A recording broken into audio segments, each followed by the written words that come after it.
Oke, halo semuanya. Hari ini kita bakal ngobrolin sesuatu yang menurut saya powerful banget. Pola pikir wirausaha. Eits, tapi tunggu dulu. Coba deh lupain dulu soal bikin bisnis plan atau cari-cari modal. Bukan itu. Kita mau ngebahas sesuatu yang jauh lebih fundamental, yaitu soal cara kita ngelihat dunia, cara kita ngelihat tantangan, dan ya, cara kita ngelihat peluang di sekitar kita. Yuk, kita bedah bareng-bareng. Nah, biar nggak kebanyakan teori, kita langsung mulai aja dengan satu pertanyaan simpel. Coba bayangin sejenak, dan jawab sejujur-jujurnya ya, kalau detik ini juga ada yang ngasih kamu uang 5 juta rupiah cash, apa hal pertama yang kepikiran buat kamu lakuin? Jawaban kamu, percaya deh, bisa ngasih tahu banyak hal tentang diri kamu. Lihat kan, secara nggak sadar, jawaban kamu tadi itu kemungkinan besar masuk ke salah satu dari dua jalur ini. Apa kamu langsung mikir, wah amanin dulu ah, entah itu ditabung atau mungkin dibelanjain buat sesuatu yang lagi dibutuhin. Atau pikiran kamu langsung lompat ke, gimana caranya ya biar 5 juta ini bisa jadi 10 juta atau 20 juta?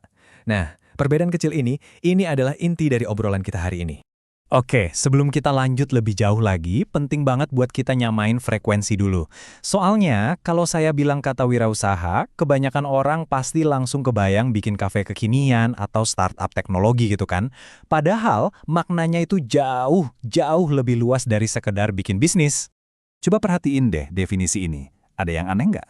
Kata perusahaan atau bisnis itu sama sekali nggak disebut loh. Kuncinya itu cuma satu, menciptakan nilai. Dan ini artinya, kamu bisa melakukannya di mana aja, di kerjaan kamu sekarang, di lingkungan RT kamu, bahkan di proyek hobi kamu.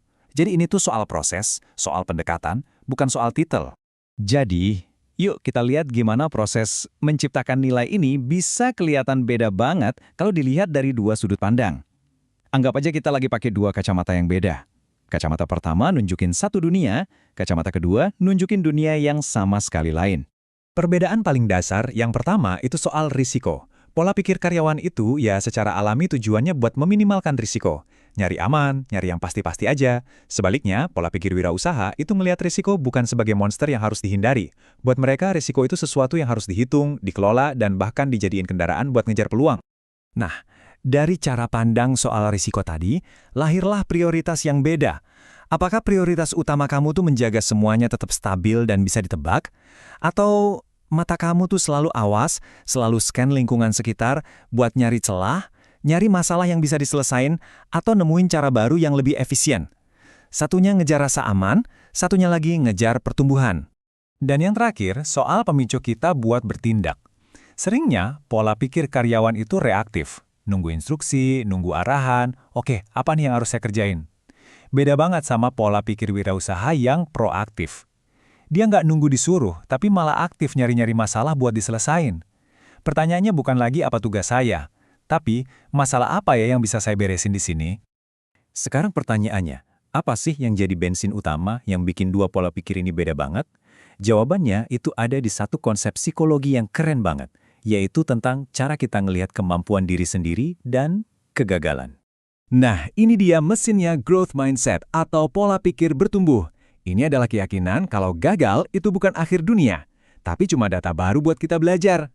Kalau tantangan itu bukan tembok, tapi arena latihan buat kita jadi lebih kuat.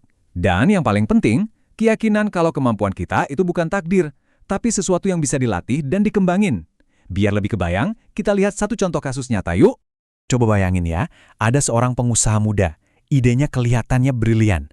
Dia mikir, Gili Air kan pulau wisata keren, nggak ada motor. Wah, rental sepeda listrik pasti laku keras. Logis kan? Akhirnya, dia buka tuh bisnis rental di sana. Di atas kertas, idenya sempurna.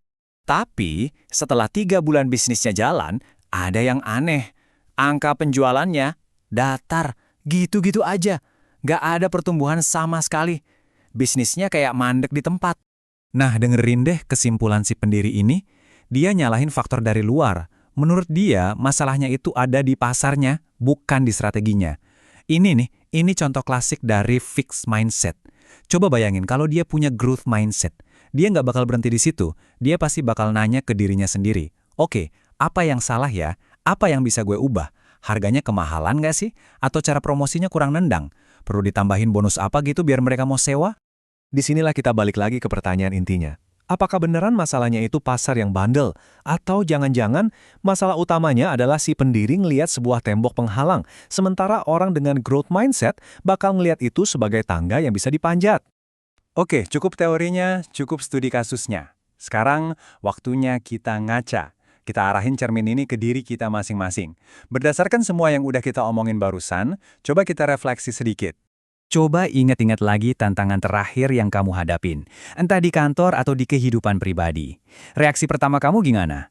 Apa kamu langsung ngerasa, aduh, mentok nih, susah banget, dan frustrasi? Atau justru ada sedikit rasa penasaran yang muncul yang bikin kamu mikir, menarik nih, gimana ya cara ngakalinnya? Nah, ini pertanyaan yang dalam banget. Gimana cara kamu memaknai kegagalan? Apakah itu jadi bukti kalau kamu emang nggak mampu? Atau kamu ngelihatnya sebagai biaya kuliah yang mahal, tapi pelajarannya luar biasa berharga? Kita udah sampai di bagian akhir nih, dan ada satu pesan paling penting yang saya pengen banget kamu ingat dari obrolan kita. Semua ini sama sekali bukan soal profesi atau jabatan di kartu nama kamu. Jadi, poin utamanya begini, kamu nggak harus resign terus bikin startup buat punya pola pikir ini. Kamu bisa jadi seorang intrapreneur. Itu loh orang yang berpikir dan berinovasi kayak pengusaha, tapi di dalam perusahaan tempat dia kerja. Jadilah orang yang paling jago mecahin masalah di tim kamu. Jadilah inovator di jalur karirmu sendiri. Anggap aja pola pikir ini tuh kayak software universal buat bertumbuh. Sebagai penutup, saya mau ninggalin kamu dengan satu pertanyaan ini. Coba deh besok, lihat scaling kamu. Di kantor, di jalan, di rumah. Cari satu hal aja yang bikin kamu sering kesal, satu proses yang nggak efisien, atau satu kebutuhan orang lain yang belum terpenuhi. Karena disitulah, di dalam masalah itulah, peluang emas kamu mungkin lagi sembunyi.